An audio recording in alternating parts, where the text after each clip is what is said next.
உயிரொன்று இல்லாமல் உடல் இங்கு நிலையாதே. உயிர் என்ன பொருள் என்று அலைப்பாய்ந்து தெரியாதே. வாழ்க்கையின் வேர்களோ மிக ரகசியமானது. ரகசியம் காண்பதே நம் அவசியமானது. தேடல் உள்ள உயிர்களுக்கே தினமும் பசி இருக்கும். தேடல் என்பது உள்ளவரை வாழ்வில் ருசி இருக்கும். பாடல் போல தேடல் கூட ஒரு சுகமே.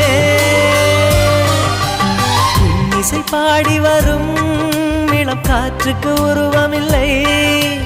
காற்றலை இல்லை என்றால் ஒரு பாட்டொலி கேட்பதில்லை. ஒரு காலம் வருகையில் உள்ளம் கொள்ளை போகுதே.